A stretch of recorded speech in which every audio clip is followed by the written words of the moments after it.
And you're what? Director of Business Business Development, right? development. Yes. Who knows what my new title is? I mean, it is Well, what it is. it I'm just is. here.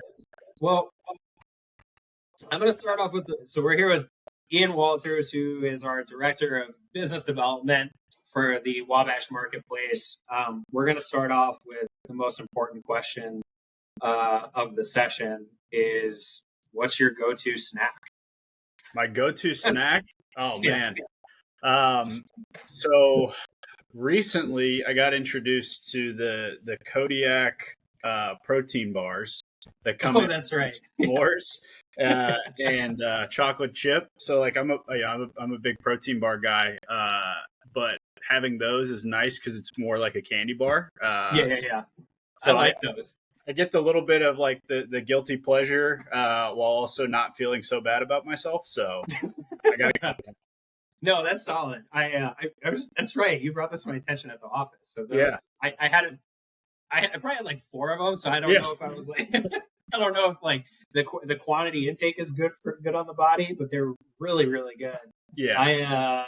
My go to is like chips and salsa. Oh Like yeah. Oh, I, it's I tough. like I actually like seek out like homemade salsa and stuff like when the wife and I go out for the grocery Yeah. date day kind of thing. So yeah, Oh, man, that's the my go-to. tortilla chips. Weirdly, like I can eat them like just by themselves, and Same, I will same. devour an entire bag. So I don't even buy them because I it's love it's it. gonna be bad. So It's gonna be bad. Yeah. yeah. So today we're going to be talking about procurement and procurement specific to 3PLs. So let's just get into it. Ian, in your opinion, do 3PLs need to change the way they procure capacity? Yeah, I'll give a bit of a two-part answer, right?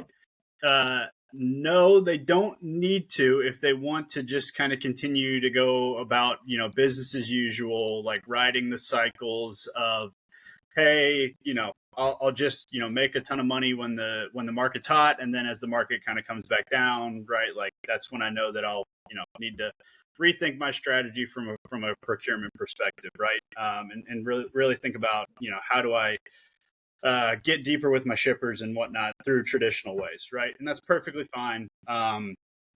People have done it for multiple years and multiple cycles now, and that's great. But I think if you want to really think about your business differently, right? And I think if you really want to try to differentiate specifically in a space like, a freight broker is that's very condensed, right? And it's very competitive, right? Then yeah, I do. I think you have to change up your strategy on how you procure capacity. I think you have to rethink how you're building out your network on your carrier side. And I think that the more that you kind of differentiate that, the greater and the more stickier you become with your shipper. And that's really what you're really trying to go for. So I really like that answer because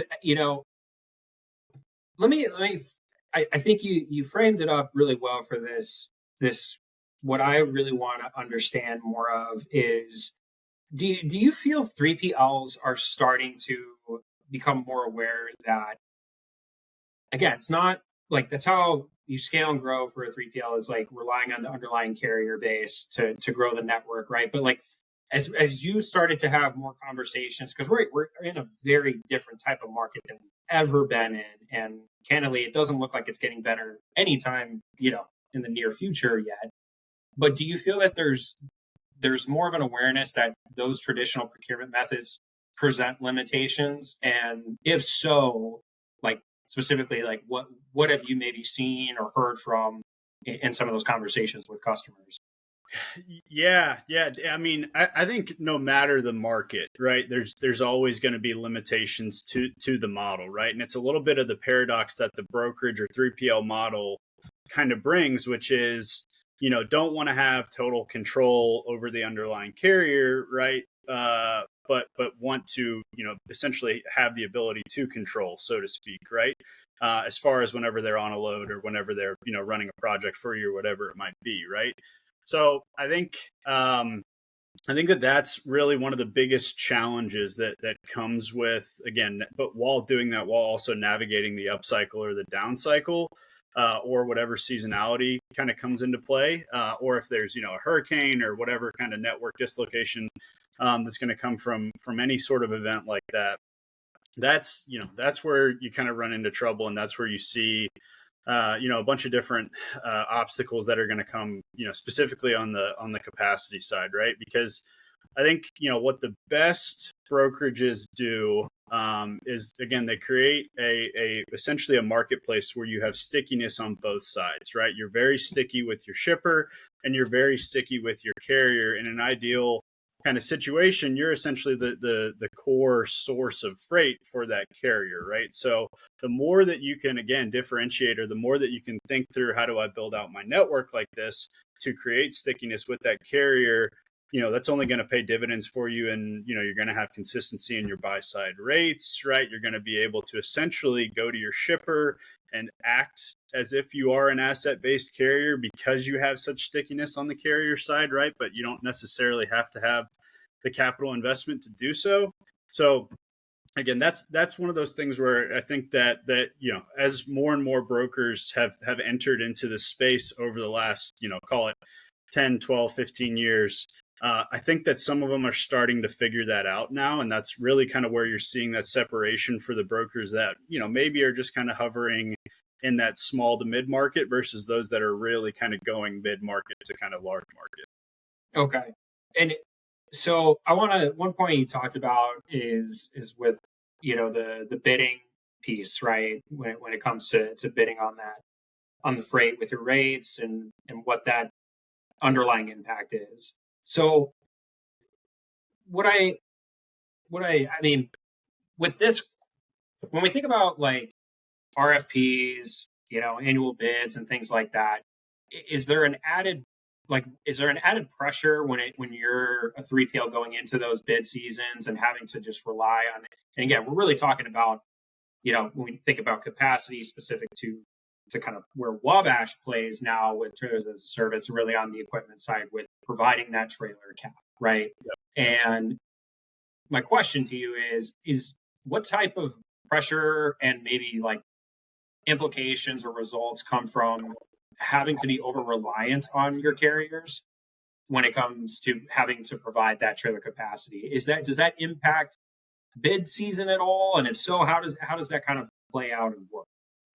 Yeah, I mean, it absolutely has an impact on it to the tune of, 3PLs and brokerages honestly won't even, get included in certain RFPs or in certain mini bids or whatever it might pop up, right? Because they don't have the assets that they have at least some form of control over, right? The more that someone is removed from that situation, the less that shipper has confidence in their ability to execute, right? The less likely they're going to be to send that bid their way or whatever it might be, right? So again, that's where I think if 3PLs can really start to rethink, how do they create their network to mimic that of an asset-based carrier as much as possible without actually being an asset-based carrier, because they don't want to be, right? That's where, again, most of the brokerages or 3PLs are really going to, again, differentiate and succeed both in an up market and a down market. So how would, in that particular case, if the two were decoupled, so to speak, if it was just the underlying carrier power that 3PLs had to provide, how does that change their overall strategy then when it comes to, again, if it's bid season or if it's spot, peak, you name it? Like, how does that change? Yeah, absolutely. And you kind of touched on it there, right? As far as just having to procure the power, right? Every single carrier out there can be a power only carrier. Not every single carrier out there can provide excess trailer capacity for drop trailer solutions or for drop trailer business, right? So it quite literally opens up and allows them to actually leverage their network in a much greater fashion than what they've been able to do, right? Like, again, they can call on any single one of their carriers to be able to execute this business, obviously, location dependent, whatever it might be. But it allows them to really actually harness the power of the 50, 60, 70,000 carriers that they have within their network, instead of just being limited to, the small subset of carriers that can provide the 20 trailers for this pool, or whatever it might be. Right. So again, it really does amplify the network effects that come with actually being a brokerage. So then, I love that piece, and I actually want to drill down more on the carrier side then too. Like, how does where does the carrier realize that value? Like, I see that to your point about the 3PL, where it's power focus. Like, bringing that all the way down to the carrier. Obviously, like having to just procure power is great. Like, I mean, but there's that advantage. Just call it out for you. But like, what are some of the other ones that make that attractive? Yeah. Specifically on the carrier side, right? Like if you're working with a broker that can, again, essentially create somewhat of a dedicated environment for you, I think, my opinion is, if you were to go out and actually poll, the vast majority of carriers out there would prefer to be in some sort of dedicated environment instead of, constantly chasing spot rates or whatever it might be, right? Living very well in the upcycle and then, just trying to survive in the down cycle. Whereas, the more and more opportunities that brokers can give to these, small to mid-sized carriers, to emulate a dedicated environment, whether that's just on a one-way and, you give them a trailer to come back for their backhaul, right? Or you actually are able to kind of create some closed loop situation with that one shipper. Any carrier is going to take that opportunity every single day of the week, because it creates one less thing for them to have to worry about for that trip, right? That driver is certainly going to welcome the opportunity to be home more consistently, not necessarily have to go over the road. They'll probably be willing to give up a little bit of mileage in order to have some consistency in what they want to do. So again, it really does create a win-win on for the broker and for the carrier too. Well, and I think what I'm hearing is underlying theme is kind of that flexibility piece in there, and it's really like, you can almost say it's almost more dynamic than it would be using more of a traditional model in that regard, right? Yeah, absolutely. There's the opportunity to, again, kind of flex it up as the market's going up, right? Just continue to layer on capacity as your shippers are kind of coming to you, either with mini bids or mini projects or spot opportunities, whatever they might be. And then again, you can kind of scale that back as you start to see or feel the market kind of coming back, and the underlying carrier doesn't have to worry about it from an equipment perspective. The broker doesn't have to worry about it, because they can either leverage that equipment on other spot opportunities, or with something like a task, we give them the ability to flex down as the market kind of comes back down, right? So. Mhm. So I want to just say on the flexibility piece real quick is, I think the term flexibility gets thrown out there pretty nonchalantly, in some regard. Like, what do you see is, like, how would you define flexible capacity? What is that to you? And it's a lead into kind of my second question is, like, how do shippers are shippers the question I want to ask is, like, do you feel shippers are also, they have a heavier emphasis on that equipment now more than ever?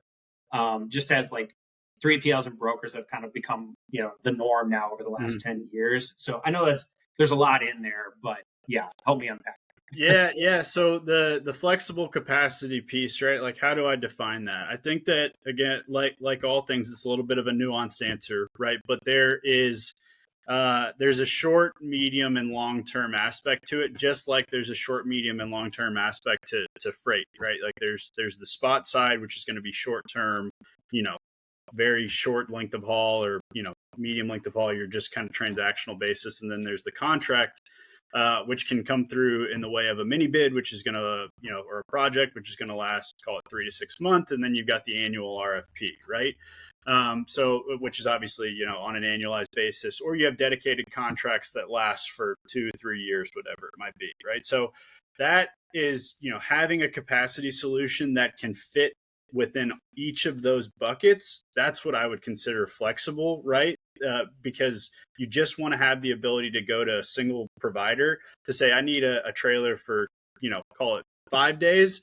I also need a trailer here for 30 days. I need a trailer here for, a year. And then I also have this opportunity, through one of my shippers for a 2-year project, right? That is just, shipping out of their DC, whatever it might be, right? So being able to provide a solution across that entire spectrum is what I would consider flexible, right? And then because that gives you the ability to tap in on a short-term basis, on a medium-term basis, and then you also can lock in your longer-term contract, which will probably ride the wave of the cycle, which everyone's trying to do as best they can, right? So Yeah.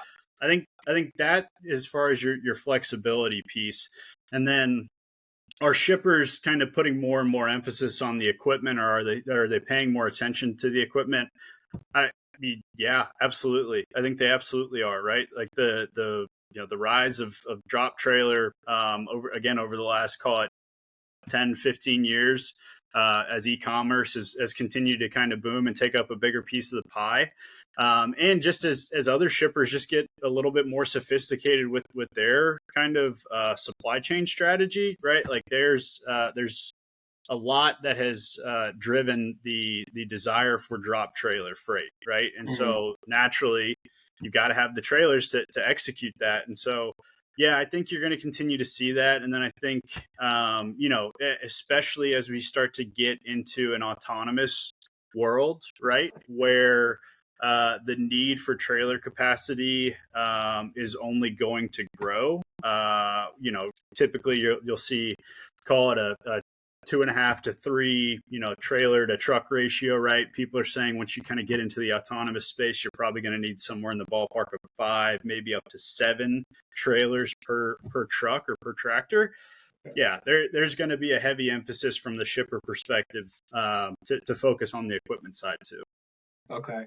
So I love the framing with kind of the 3 tiers that you were talking about with the flexibility piece, or 3 buckets, I should say. I think that's really well said. And your point about the drop trailer, business, or that segment of shipping, is really interesting, because I would say in the very long standing history of 3PLs, like that's an area that's been very elusive to them, right? So how does, let's just call it like the capacity, like on demand capacity, and actually being able to,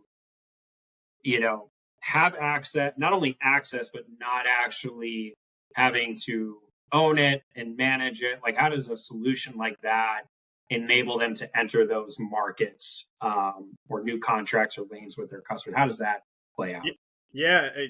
Again, if they can say with 100% confidence to their shipper that they have access to trailers to be able to execute this, and they only have to procure the power, that's a little bit more confidence, actually probably a substantial amount more confidence that shipper has to actually include them within the RFP process, right? So you have that element of it, which is again incrementality and revenue and what would be gross margin generation for a broker, right? And then you have on the shoot, I completely forgot what we had there. Let's You're good. No, you're like rocking and rolling. No, I was gonna say, like, without actually having to own that and manage yeah. Okay. to enter those markets, right? Yeah. So okay, so I'm just gonna hop into that, and then you have the ownership piece of it, right? You don't really have to worry about managing or maintaining the trailer, especially whenever we're talking about from a task perspective, because managed care is what we provide, which is essentially our guarantee that we'll make sure that trailer is up 100% of the time for you. Both through our PM schedules, we do 3 a year, as well as staying on top of any unscheduled maintenance, and we provide loaners to you, or whatever it might be, right? So having that managed care team that's actually quite literally an extension of your operations team that's solely focused on the trailer. So all you have to ever focus on is, do I have the right number of trailers in that pool? Not are the right number of trailers up and running and ready to go. That's a huge piece, because you don't really need to add an additional headcount, or you don't really need to incrementally add cost while you're adding, what would be a, trailer capacity, to your solution or to your network, right?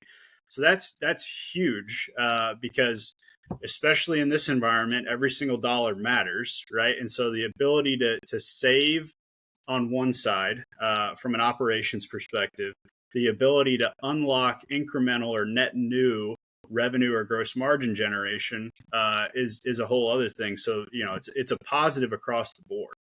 Yeah.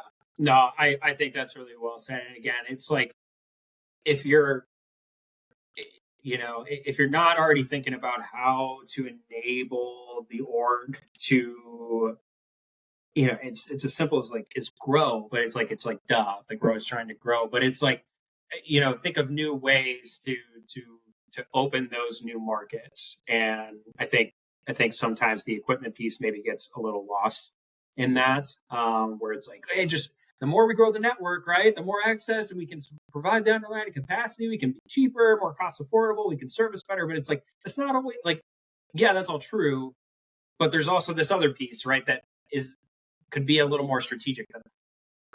Yeah, 100%. Right. I was just, I'm just sitting here thinking, like, the more and more that I think about it, right, like, there's actually a very efficient way to scale the carrier side of your network, and also, again, continue to get stickier with your shippers and convert, business that you otherwise wouldn't have had if you think about building your network through the lens of your equipment that you would have, right? If you can start to think about, where can I place equipment, both, again, or where do I have access to equipment on a short, medium, long-term basis? How do I build, or how do I, construct my carrier network around that? And how does that then enable me to, again, say yes more to my shipper, either the one that I procured the long-term capacity on, or a new shipper, or a completely different one, right? The more benefit that you're going to see over the long run, and the more, that, again, you're going to be able to, take advantage of the upcycle, and, again, be a lot more protectionary, when the next down cycle comes. Yeah. No, I think that's really well said. And it's actually a good lead into the last question I have for you, which is, what does the future of trailer procurement look like, in your opinion, to 3PLs? And furthermore, where does trailer as a service, where does TaaS kind of fit into that, if you were to give a future outlook? Yeah. Yes. I kind of alluded to it a little bit, earlier in some of mine. So I'll circle back to some of the pieces, right? The need for equipment is only going to continue to grow. Again, especially as we move more to an autonomous, model, so to speak, across, where we start to see more and more autonomous trucks hit the road. Drop trailer freight is not going away. If anything, it's going to continue to become a bigger piece of the pie, as shippers, again, continue to kind of evolve their supply chain strategy overall. So I only see, this really being the beginning of 3PL or broker, capacity procurement, and we're kind of in the crawl, walk, run phase. We're in the crawl phase right now, where you've got brokers or 3PLs that are kind of dipping their toes in the water, and obviously you've got like the CH Robinsons that have $900 million or whatever it is in drop trailer that really know what they're doing. But you've got these other ones that are really, really figuring it out, and really testing the waters, so to speak, both, with a traditional leasing solution, or with short-term rental, that are available.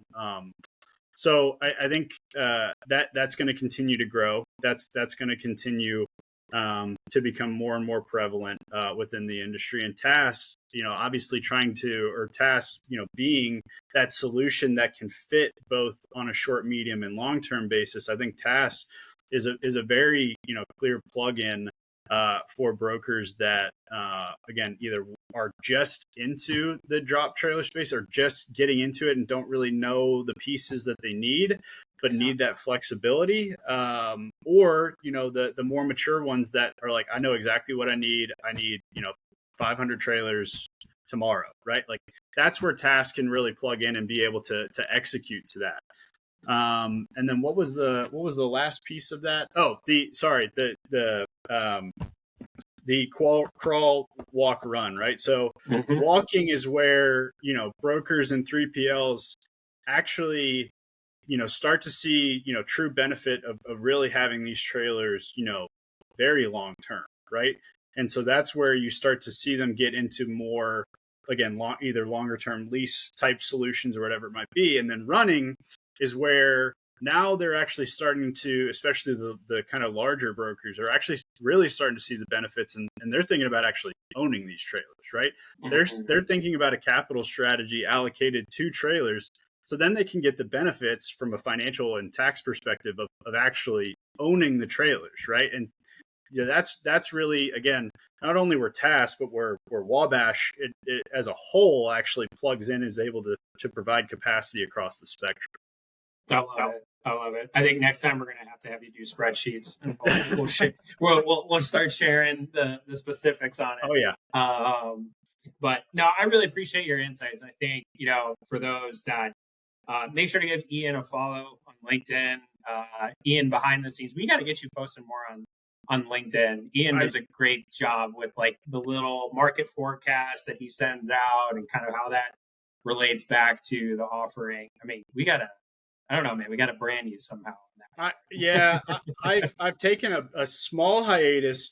Honestly, the market has not been great. I don't want to necessarily put something out there that's like, market's still not great, right? So, right. I've done things. Yeah, I've got a forecast out there as far as spot rate goes. It feels ambitious now with where we're at currently, if I'm looking at the DAT spot rate. So, yeah, I'll probably start to pick things up here as, again, hopefully, the worst is behind us from a market perspective. We're starting to feel more normal seasonality. And so there's going to be some very interesting data points that are going to come into play, that I think, my plan is to hopefully kind of share my thoughts on those. We'll see how right I am. Probably not very right most of the time, but, just trying to put it out there. So hey, that's what, the fallback is. The market's the market, Yeah, exactly. Yeah. The market's the market, Yeah. No, this has been really great. So again, make sure to give Ian a follow. If you guys like this, give us a follow. Really appreciate tuning in. And if you haven't yet, check out the Kodiak bars. We're not sponsored, by the way. We're not sponsored yet. Just we are not, but they are good. Just be careful. That's all I got to say. Exactly. So really appreciate it, man. We're definitely going to have you back on, but like I said, appreciate the time. Yeah, absolutely. Thanks, man.